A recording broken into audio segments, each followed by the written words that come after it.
then give the next guest, Shadow Minister for Home Affairs, Jonathon Duniam, plenty of time to sell it. Well, Jonathon joins me now. I've got to ask you, you know this stuff. I know you're a warrior. I know that you have long argued for a reduction in immigration. I think the principles are pretty clear. I think the principles can be almost out the next day, but you've got to have a number, Jonathon, or you're just not credible.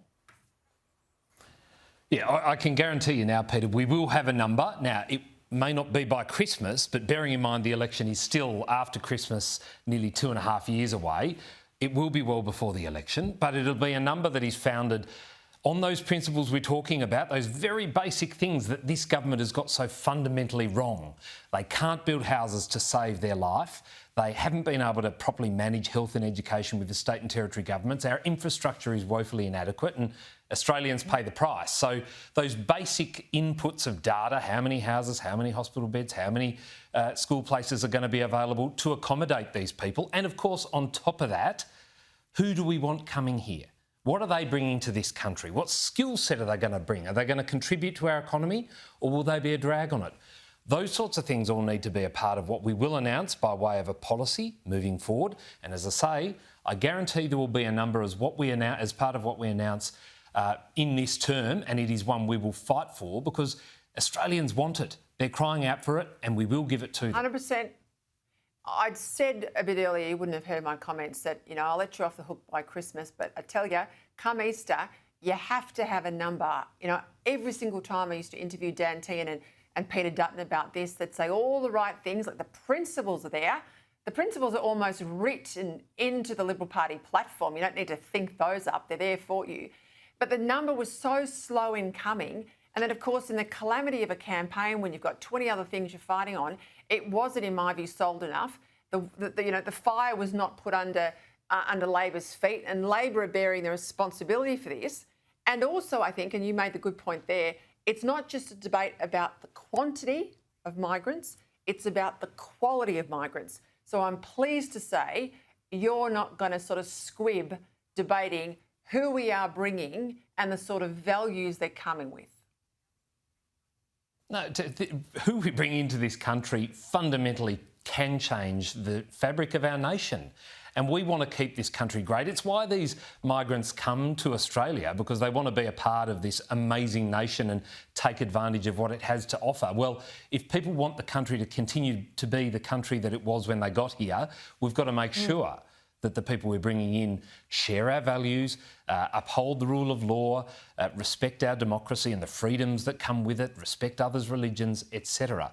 But every day between now and the next election, as we announce our policy, the number, all of those things, we are going to hammer how wrong Labor has got this. I mean, these basic questions we will be taking Australians on the journey with us on in asking about, how many houses are there in Sydney that we can house these people in as they come into our country? How is the New South Wales or the Victorian public health system coping if these people get sick? Can we look after them? We are going to do this in a very transparent way, in a way your viewers and people right across the country are going to be able to understand. And by the time the election comes around, that number we put out there will be entirely defensible. People will understand and they'll have come with us on the journey. And I reckon we'll have won this debate very, very strongly. And I think what's really important, Jono, it's not just the focus on the permanent migration number, because that's usually relatively low. It's the NOM, the net overseas migration number. How many people are here, less those that have left Australia. And if you're here for 12 months, you need somewhere to stay, you need a way to get around, you need a job. And that's where the pressure is, not so much on the permanent migration basis, but on the NOM. So that means you've got to really pick a fight with the university sector. And you've got to explain this to Australians. And I remember when I worked in this portfolio in the Howard era, I tell you, the biggest supporters of John Howard's tough stand on immigration were fellow migrants who, A, came the right way, and as you say, came to this country because they wanted to share this country's values, and the people that did not, that came after them or speculation that they might come, they were incredibly tough and supported him in taking a stand. So I think you've got to take the fight up to Labor, and like net zero, this could win you the election. I totally agree. And this fear that we might offside migrant communities by being strong on this issue is wrong. You just made the point, and I know well because I'm married to an immigrant, a political refugee no less. They want integrity in the system. They want it to work for all the reasons we've already discussed. And you are quite right. There are those short-term residents of our country who, of course, are here under that net overseas migration number. But also we've got that element of people who overstay, people who have come to the end of their visa, are seeking to apply, are rejected, and then find themselves in the court system. We've got to have a better way of dealing with them as well. That is a big drain on our system, and of course 2,000 every month, I'm told, being added to that list of people. That's got to be clamped down on, and you can be guaranteed we'll be dealing with that as well. Just quickly, your old portfolio environment, I'll tell you what, if Adelaide does not host COP, that's a win for the Prime Minister. If it does, that's a gift for you.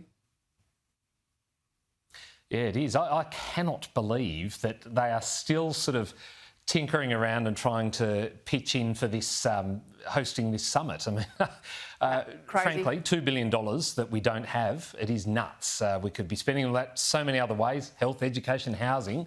Instead, they want to... Well, look at what I've got to leave it here, but look what the premiers are doing. They're clamouring. The premiers are clamouring for hospital funding. There's $2 billion in the kick that could go there straight away. Thank you.